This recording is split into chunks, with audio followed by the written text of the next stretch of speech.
An unstoppable force meets an immovable object.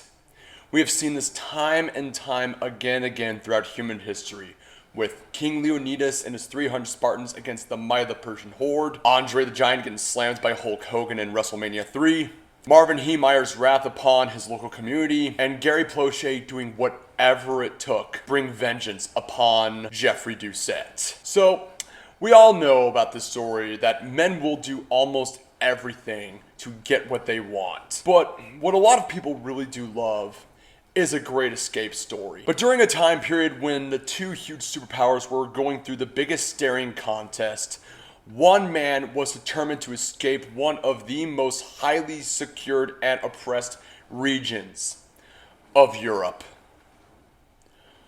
Wolfgang Engels. A date which will live in infamy.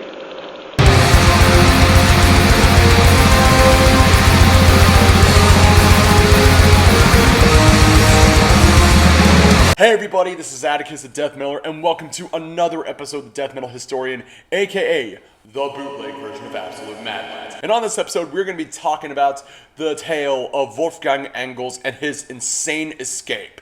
Now, I want to do this because it is a very short episode, and I am currently underway getting stuff ready for my time up in Chicago for Christmas. So, make of what you will. This is a short episode, and I want to make things short and sweet, but also a little bit hilarious just to end 2023. Why did I choose Wolfgang Engels, and why was his escape the most interesting? Let's find out. So if we're properly going to be talking about Wolfgang Engels, we must talk about the very obstacle that laid before him and freedom. The Berlin Wall. Spring 1945. The Third Reich has been drawn and quartered. Hitler, Ricardo Lopez himself, and the German people again were defeated. Only this time, the collateral damage and humiliation was far more harsher. Germany was divided into 4 zones, which were occupied by the US, the French Republic, British Empire, and most importantly, the Soviet Union. With the Third Reich's defeat, Roosevelt, Churchill, and Stalin met up at both the Yalta and Potsdam conferences. These meetings were to address how the nation was split up, as I mentioned earlier, as well as to gradually restore order, reconstruction, and denazify the German populace, which the first 3 sectors of Germany all agreed on. But Stalin had other plans. Stalin, being Stalin, said, "You know what? This over here, I got this. You can't have it. You can all go fuck off." Winston Churchill, in a speech he made on March 1946, stating, "An iron curtain has descended across the continent, ushered in the Cold War, and framed the geopolitical landscape for the next 50 years. And it all started in Germany." Now, as I mentioned it on my German Autumn video, Germany was split into 2 nations, the FRG over the west, and the GDR over the east. The GDR was part of a faction of satellite states of the USSR known as the Warsaw Pact, which was founded in 1955, consisting of Bulgaria, the GDR, Poland, Czechoslovakia, Hungary, Bulgaria, Albania, and Romania. Albania would later dismiss itself from the pact. Even though Berlin was located in the GDR, the capital itself was split into 4 zones, just like the carcass of the Third Reich. The Soviets, though, were very determined to shoo the Americans, British, and French away from Berlin. In 1948, a blockade was set up to starve them in the city. However, the US resisted, where they set out planes to drop food and supplies from the Germans, still recovering from the devastating war. This was known as the Berlin Airlift. And to make matters worse for the GDR, the west sector of Berlin was also booming due to its evil, exploitive usage of capitalism, where it gave West Berliners jobs and more opportunity. It greatly contrasted to the far more superior sector of Berlin, where even though it was poor, they had free healthcare and education. Yeah! Take that, you fucking capitalist scumbags! You can tell I'm being sarcastic. And I mean, all of those East Berliners whom were gifted with that free healthcare and education were all corrupted by the evils of capitalism, thus making them move over to the west sector of Berlin. Between 1945 through 1961, over 15 to 20% of the eastern population moved over to the west. Now, in a way, this would not be a huge problem for most, but to the GDR, this was a major fucking problem. As I mentioned earlier, all those people from East Germany who were highly educated were moving over to West Germany because of more job opportunities and better pay than they would get in the East. Premier Nikita Khrushchev, who was very annoyed over the situation going on in the GDR, so he contacted the First Secretary, Walter Ulbricht, to do something about it, giving them full permission to close its borders. Knowing that they had a major problem of their educated populace leaving their country, Ulbricht stated, "When our educated comrades move over to the West, they're not going to the best. They got capitalism, exploitation of the workers, they Nazi, so we're gonna build a wall and have the Americans pay for it. Believe it." Look, I know I'm quoting Trump, just let me do the joke. In August 12th to the 13th, 1961, overnight the construction of the Berlin Wall had begun. Churchill's speech we stated earlier was now becoming a reality. Soldiers, police, and volunteer engineers constructed the wall using cinder blocks and barbed wire, which had stretched over 100 miles. As the decades went on, its fortifications and defenses were made even more intense. Why is that, you may ask? Well, if a person managed to successfully escape the wall and enter the west sector of Berlin, it would force the GDR to make it even more impossible. One of those escapes was done by an East German soldier named Konrad Schumann on August 16, 1961. And why do I bring this up? Well, enter the Grenztruppen. The Grenztruppen were border guards of the Berlin Wall. They were given strict and specific orders to shoot on sight anyone that was too stupid to even cross the wall. In the early stages of the wall, the men were equipped with your World War II standard Soviet small arms like the Mosin Nagant, PPSH-41, SKS carbine, and SVT. But in later years, the Grenztruppen's arms would be even deadlier, wielding the standard-issued Makarov pistol, the MPIK and MPIKS, East German variants of the legendary AK-47, RPD, and RPKs, and RPGs. Yes, even the Grenztruppen had RPGs in their disposal. Along with their small arms, they had German shepherds patrolling constantly through its barriers. If they sniffed out someone who was going to make a break for it, the Grenztruppen would let the dogs chase after them, sinking their teeth, where they would either detain them or worse. And to make sure every one of the guards were on the same page, they all had to be politically correct as well as extremely loyal to their cause. I'm PC, bro. I'll throw down. Sweet, you're PC, bro? Yeah, Arizona State. Sweet, bro. I'm PC UMass. Not only were they shooting down their own people escaping, they also had to make sure that there were no Western spies or operators entering the borders. And if that wasn't enough, the Stasi were keeping a very close eye under the Grenztruppen. Now, the Stasi are another topic on its own. They were the secret police of the GDR, replacing the Third Reich's Gestapo. They were not as brutal as the Gestapo, but good lord did they spy and keep tabs on everyone. I mean, they had so much info on everyone that every family had one or various members as Stasi agents. And when the GDR finally collapsed and the Stasi disbanded, its files were released to the public, and there were so many fucking files on so many people, it would make the Vatican's library blush. Besides that, the Berlin Wall was considered one of the most dangerous and heavily fortified borders of its time, next to the Korean DMZ of today. But this did not deter East Berliners from escaping. And when I mean escape, they did crazy and wacky methods of escaping, such as the following: using a hot air balloon, a zip line, a tightrope, swimming, even a tunnel. Throughout the wall's existence, over 171 people managed to escape the hellhole of the GDR, but one person's escape managed to be the most hilarious. This is where our boy, Wolfgang Engels, enters the picture. Now, with every The Death Metal Historian episode I bring forth on an individual, I usually talk about their early life to give us a better understanding of this episode. But in the case of Wolfgang Engels, we really do not have a lot of info on his early life. What we do know was that he was born in the year 1943 in the city of Düsseldorf. He was born during a time when the Third Reich was in full swing. Now, I can only assume that his early life must have been very chaotic. Final years of Hitler's regime, especially when the Allies took over, as well as the formation of the GDR. We will then fast forward on that fateful day to our boy Engels. It is April 17th, 1963, May Day. Engels at the time was working as a civilian employee for the East German National People's Army as a mechanic and driver. Usually jobs like these were a lot better paid than other jobs, but alas, the pay was just not that good. So I assume that Engels was in the same boat. Now, those of you who are now figuring out who Engels really is, many of you believe that he was the guy that hijacked a tank and used to crash through the Berlin Wall to escape, right? Well, It's partially true. It was not really a tank, but a BTR. A BTR 152 APC.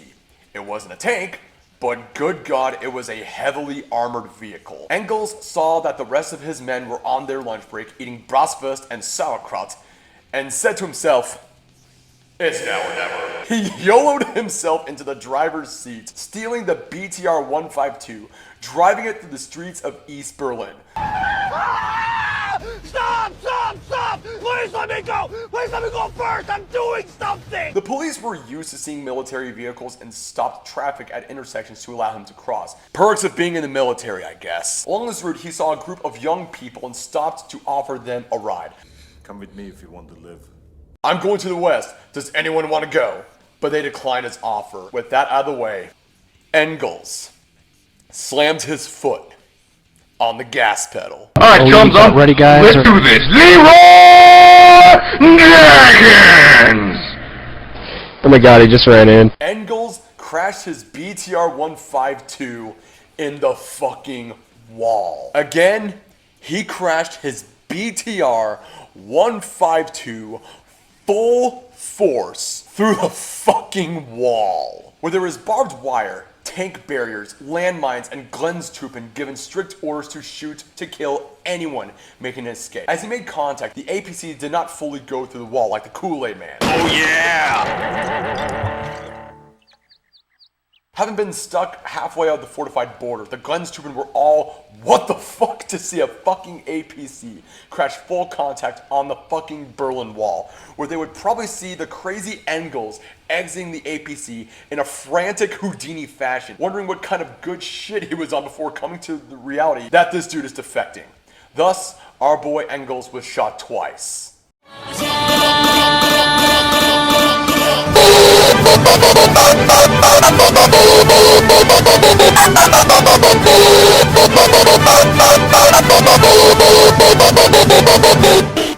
No, I'm kidding. Engels was still alive. Engels was shot twice while struggling to get out of the barbed wire like Terry Funk on a good day. By the way, rest in peace, the Funkster.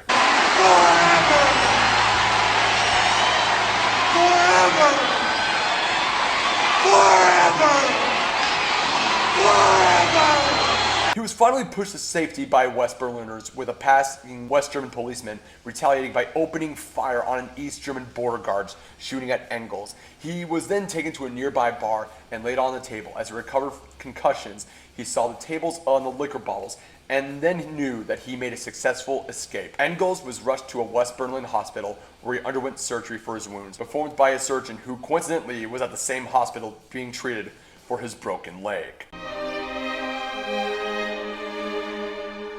Wolfgang Engels' escape to West Berlin happens to be not only the most well-known, but also the most mad-laddish out of all the escape attempts. I mean, who would have thought that using a fucking armored vehicle to Leroy Jenkins yourself into a fucking wall would be the best idea or list of dumb ways to die? Either way, Engels had made it to freedom. Wolfgang then recovered in the Berlin hospital. He settled down in West Germany and later became a teacher of biology and history in the town of Shoutouts. While he managed to escape to West Germany and gain his freedom, he ended up losing touch with his mother, who, being a dedicated communist, rejected him as a traitor to East Germany and denounced his escape. Jesus, that fucking shit is cold. As of today, Engels is either 79 or 80 years old, with his wife Doris pictured here with their cute boxer Doug. The Berlin Wall was a huge symbol of the Cold War, where it not only divided Germans, but it divided friends and families. With the wall's construction, it made things virtually impossible for loved ones to contact each other without the hail of bullets from the Glenstruppen, as well as the massive surveillance system of the Stasi. On June 12, 1987, in the Brandenburg Gate, President Ronald Reagan would say his famous line, "Mr. Gorbechav, tear down this wall."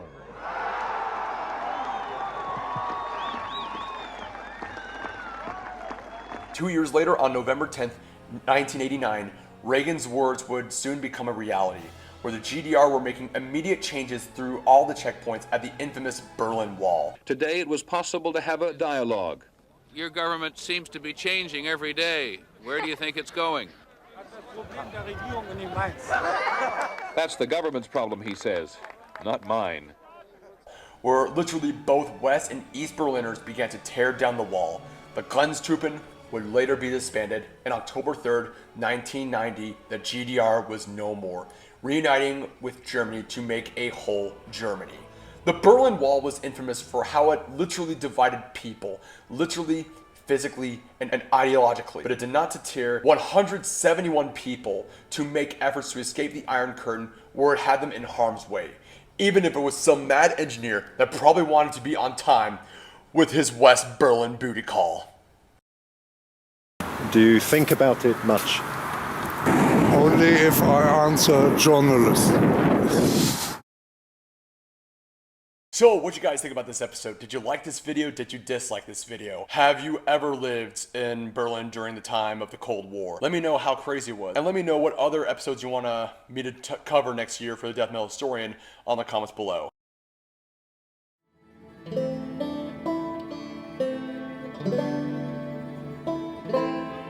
So, I guess this is going to be the end of the year portion of the video. I know that I have really not been, this was a really hard year for me, with mostly learning to just love myself day by day, and a lot of stuff happens behind the scenes.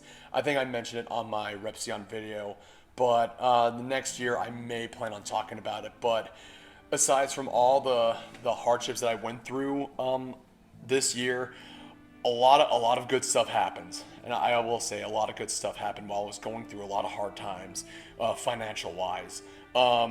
Let's just say one of the most important things happened was that I reached 3K subscribers, which meant the entire world for me. I know it's not a whole lot, but I made a fucking milestone, and there was probably some other stuff I'm forgetting. Oh yeah, that's right. I became an uncle, so I got to meet my niece Amelia for the first time up in Columbus, Ohio. She is nothing short but an absolute darling. She is so beautiful. She was a little bit fussy while I was trying to feed her and everything, but I cannot wait to be taking care of her, celebrating Christmas with her by the time this video is uploaded. But yeah, now usually I give shoutouts to people that I've met throughout the year, but I've only made good acquaintances with one person. But I also want to give out shoutouts to some other content creators that really, that I watched, was entertained throughout the entirety of 2023. And I just got to give these guys massive shout outs on what they do. So I want to give a shout outs to Ready to Glare, FXK Nate, Moist Critical, Abba and Preach, Meat Canyon, and Wendigoon. Honestly, a lot of your content is pretty dope. It was also really cool to confide with a lot of stuff with Ready to Glare, a lot of stuff that I was going through. So I'm greatly appreciative on that. But yeah, it's been wild. It's been a wild year for me, going through, the deaths I went through last year, taking care of my dad while he's still going through cancer treatments, getting to be an uncle, and just, at the very end, just learning to just love myself a lot more. So hopefully 2024 gets easy on me, like it's good on me, but I highly doubt that because another election is coming up, and oh boy, oh fucking boy. Again, thank you all for supporting me. Shout out to all these guys again. Make sure to support them as well, and stay tuned for more videos next year. Without further ado, ladies and gents, I am Atticus the Death Miller. Hope you like this video. Subscribe to my channel. Links are in the description below. Keep it metal. Merry Christmas. Happy holidays. Thank you all. Prost.